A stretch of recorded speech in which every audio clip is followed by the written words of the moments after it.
the tides roll in,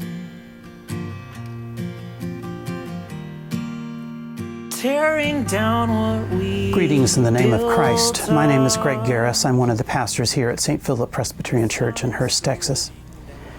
In the aftermath of the terrorist attacks last week in Paris and Baghdad, Beirut, and Egypt, our United States and the people here have grieved with those who lost loved ones so tragically.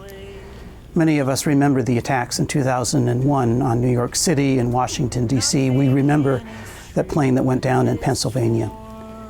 Because of these attacks across the seas, many of us again have been thrown into fear. I was reminded this week of the late Catholic priest and spiritual writer Henry Nouwen and what he wrote about fear in his book, Life Signs. In fact, he began that book with the words, "We are fearful people." He went on to write that there always seems to be something to fear, something within us or around us, something close or far away, something visible or invisible, something in ourselves, in others, or in God. Nouwen continues to write, in many often very subtle ways, fear victimizes and controls us. Fear can make us upset and angry. It can drive us into depression or despair. It can surround us with darkness and make us feel close to destruction and death.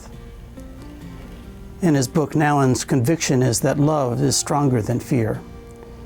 We believe that as Christians. In fact, that short letter called 1 John, we read, "There is no fear in love, but perfect love casts out fear."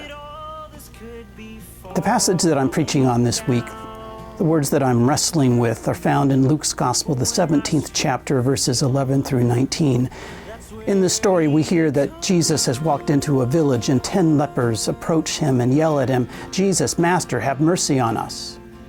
The story goes that when Jesus saw them, he told them to go and show themselves to the priests. The priests would be able to, after some ritual cleansing, proclaim that they were clean. They would be able to return home.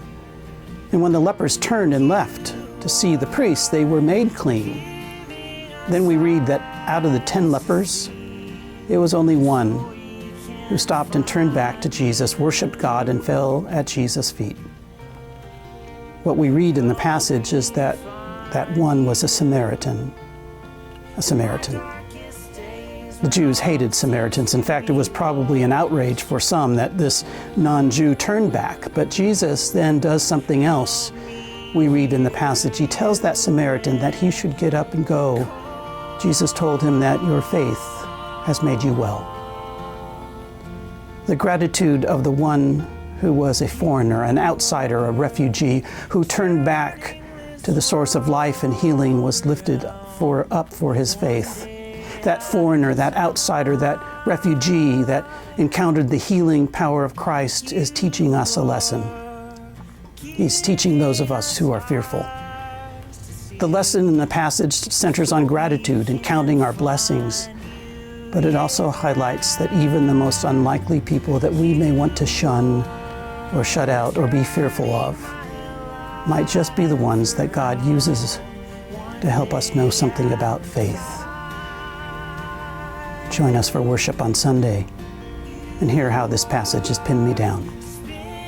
Blessings and peace. So I can find